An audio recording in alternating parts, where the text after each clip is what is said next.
Hello and welcome to another Awesome Archie staff training session. If you are watching this video, it's either because you have already had us into your school, whether virtually or in person, to talk to you about the kind of fundamentals, the basics of recognising our pupils with autism, ADHD or other neurological differences. If you haven't, that's fine. I'll pop a little comment down below so that you can watch that if you feel you need to. But if you're already on top of all that, then this is the video for you. We're going to be taking a deeper dive into what it's like to actually create a neuroclusive classroom, to make sure that we're making adaptations for our neurodivergent pupils and staff. As always, if you found this video to be useful, please subscribe to our channel, share and like. It really helps us in the work we're doing in spreading a neuroclusive message across the world. So don't mind me, I'm just going to shrink down to the corner so I can share some graphics with you. I don't know about you, but I always find visuals far more interesting than just watching a person natter on. So let's talking about making all of our classrooms neuroclusive as standard. Here are some of the things that we can do that are either no cost at all or low cost. So funding is not going to be an issue because we know there isn't enough funding there, but we shouldn't let that stop us from trying to do our best for our children with neurological differences. So uniform adaptations. Most of the schools actually that I work with, particularly the primary schools, are already brilliant with this.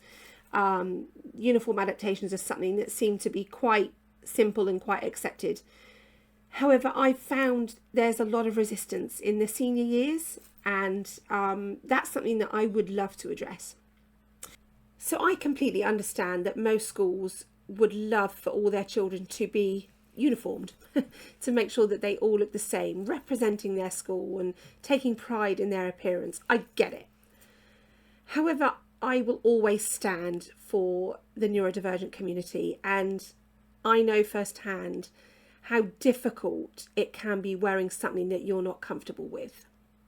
We're talking about those children with neurological differences for whom a uniform, for example, like this, a blazer, a shirt, a tie, it's not just a little bit uncomfortable, it's painful. Now, I know to the neurotypical community, that would sound ridiculous, but to someone with a neurological difference, a perceived anxiety or a perceived pain or a perceived sensory overload, it's not down to us to judge whether we think they're oversensitive or not. And we have heard in the past, that they just need to get used to it. Actually, do they need to just get used to it? Or is that one thing that we could do to help them?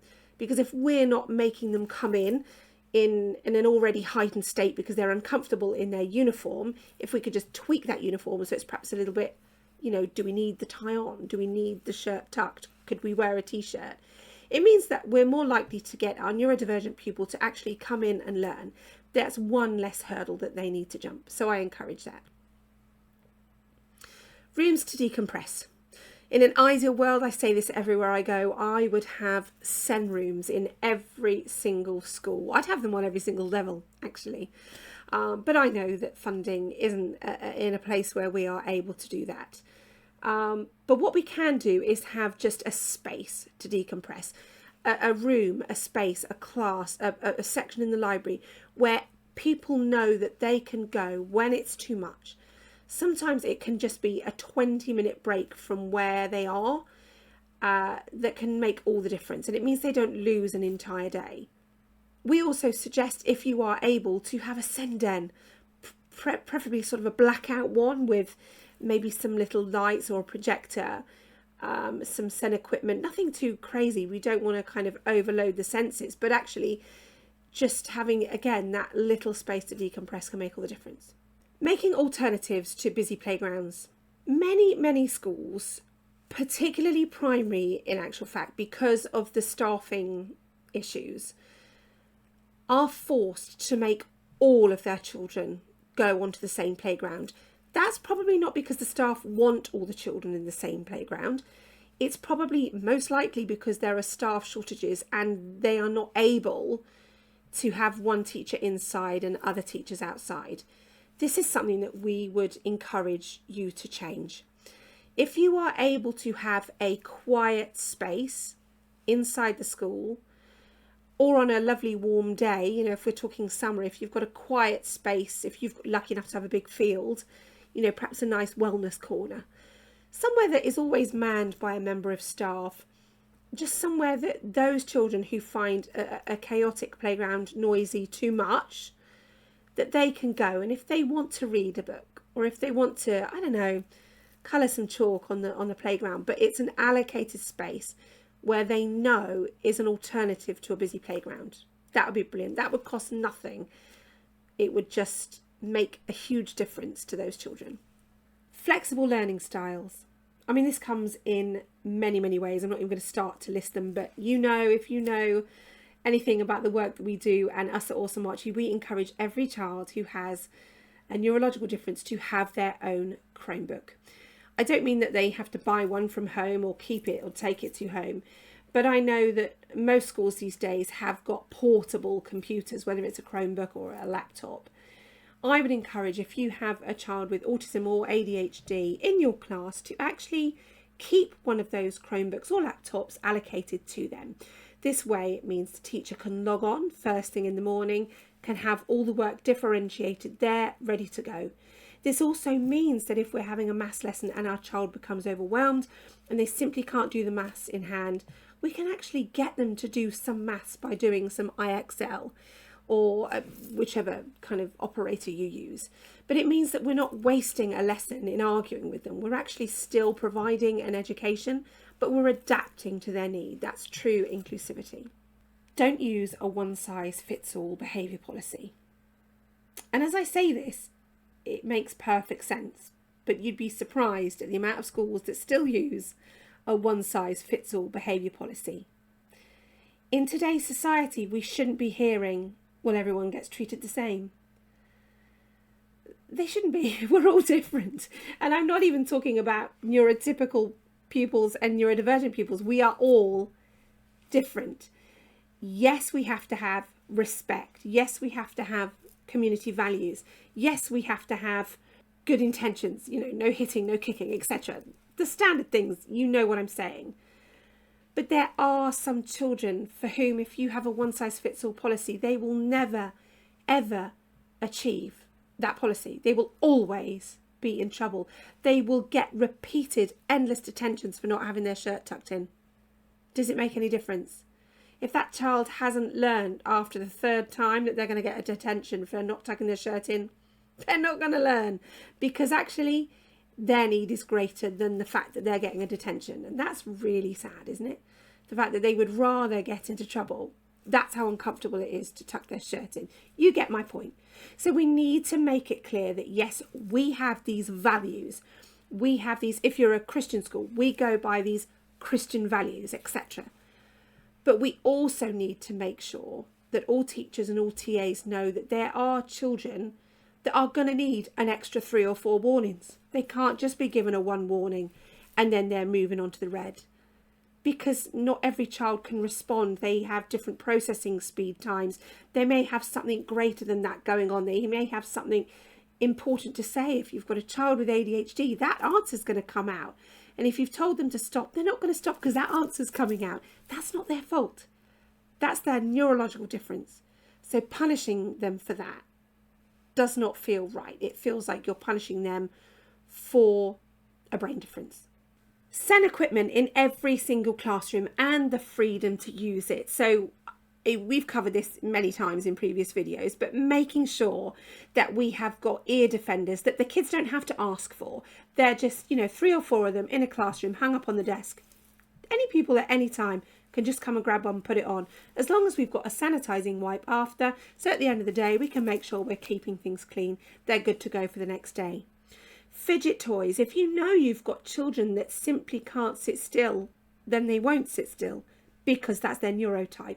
You need to allow them to fidget in a way that's productive for you as staff, less disruptive for teachers, less disruptive for other pupils, but still being inclusive of their need.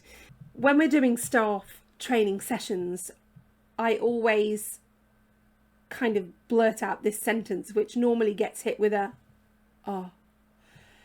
When you're in teacher training, it's really interesting because most teachers will go into their training thinking they're going to be mainstream school teachers. Otherwise, they'd probably go down a SEND teaching route.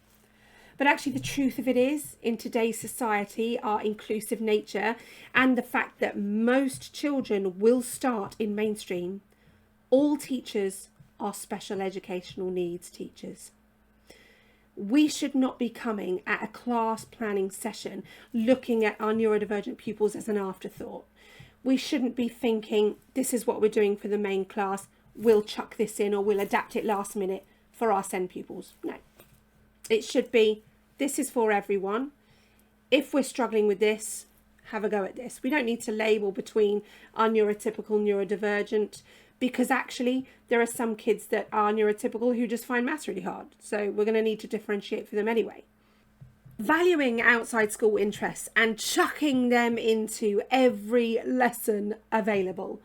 I know this is cliche, but most of the gorgeous little children that I support, they're in their primary years and most of them have autism and most of them love dinosaurs. So I have got dinosaurs everywhere. I've got dinosaur maths resources, dinosaur phonics cards, got a little dinosaur around my lanyard, I've got dinosaur fidget toys. The truth of the matter is, if you've got a child with a neurological difference, if you can find a way in to making something they don't want to do more interesting, then they're more likely to do it. And that can be something as simple as adapting it to one of their outside interests. If you know that they love Lego, have Lego. Have Lego, use it. If you know they love dinosaurs, use dinosaurs. Or if you know they love dancing, I mean, I don't know how you're going to fit that one in, but I know you can if you want to. It's making sure that that child feels valued and what their interests are outside of school matter to you. They're far more likely to want to learn and do the things that they don't want to do if we're tilting them towards their interest. Empower knowledge to your staff that difference isn't less.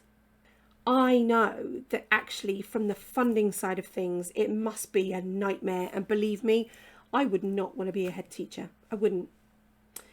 But when you're in the job role, it's so important that those parents and those children who have got additional needs, whatever they may be, feel valued and not a burden to you. In respect to classroom adaptations themselves, actually that can be really, really easy. And if you're looking at actually in a long term, we know that we're going to have to refresh our classrooms. So if you make sure that you've actually got SEN adaptations within your long-term insights, then that's a really, really great thing. You don't have to lay it out straight away, but it's really good to know that in the future, if you know you're going to have new light fittings, make sure that you buy light fittings that are dimmable.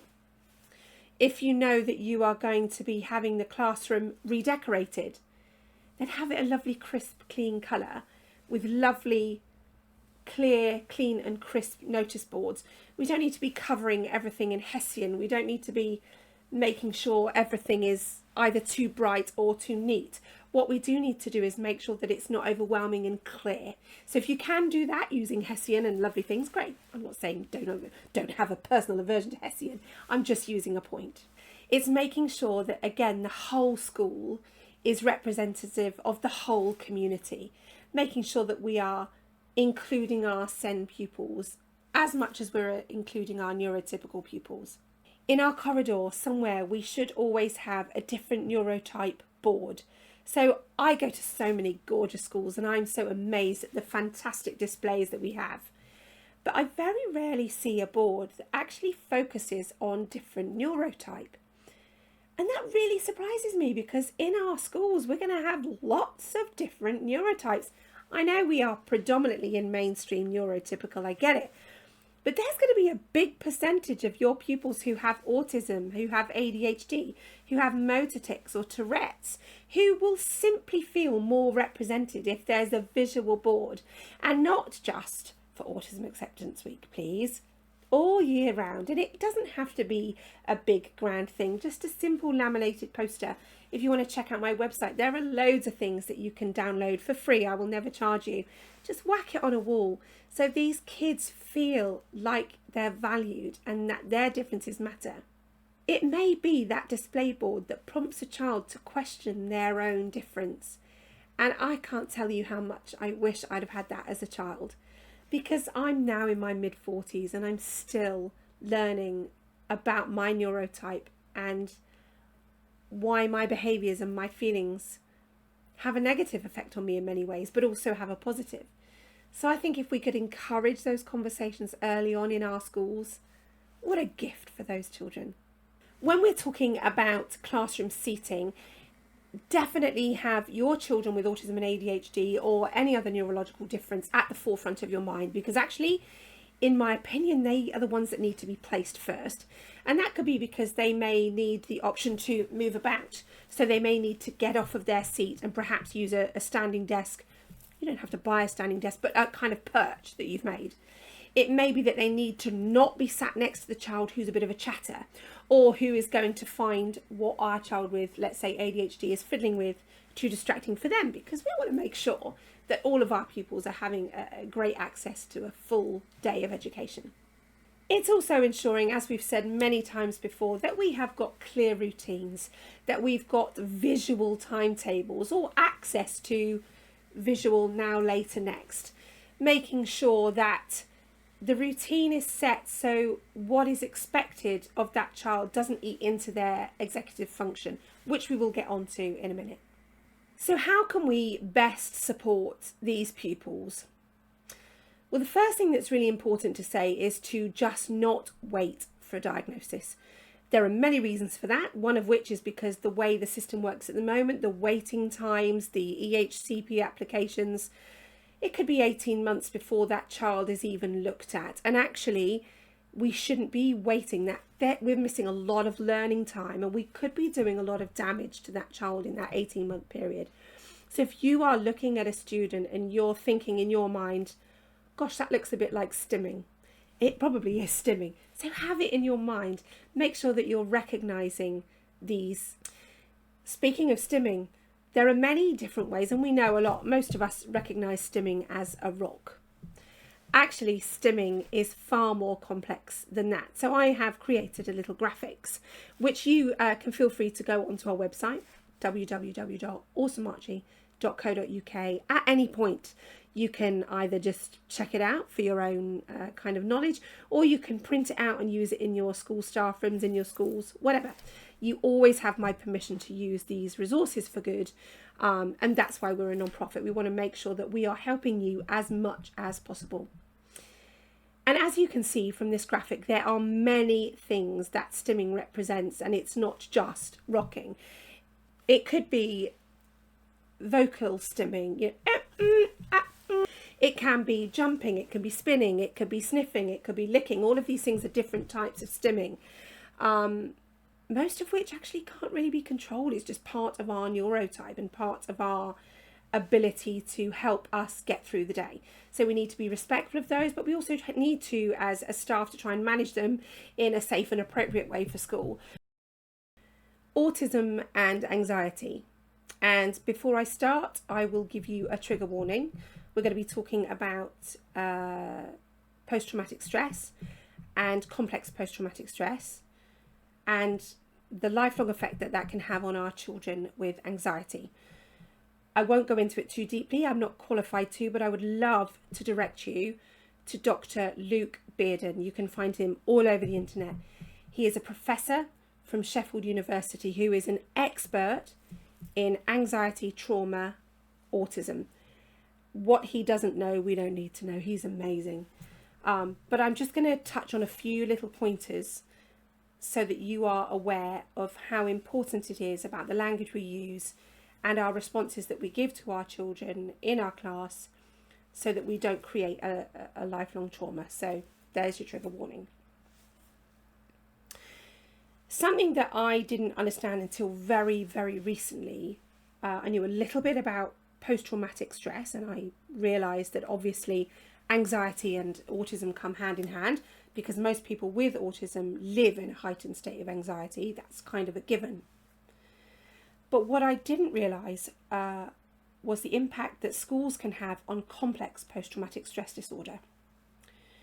The long and short of it is, and again, I am not a qualified professor, I am not going to claim to be the expert at this, but from my understanding, what we were looking at were school pupils who were repeatedly not listened to, or who were facing lower levels amount of trauma for a long period of time, were then showing signs of complex post-traumatic stress disorder.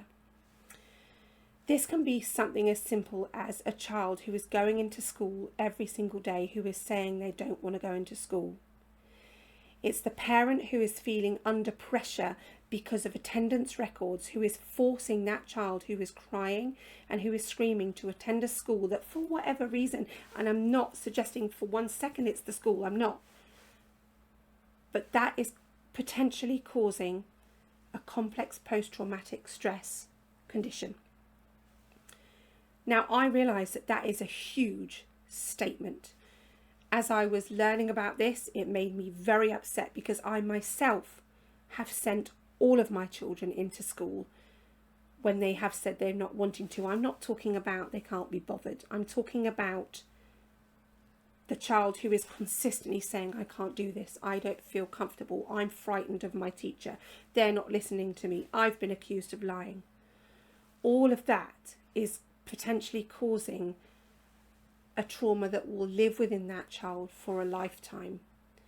So what we are encouraging both staff members and parents, and that's why I'm doing this video openly and publicly, I don't tell you one and one the other, is that we need to make sure we have a real good, open and honest communication between parents, parent carers and teaching staff.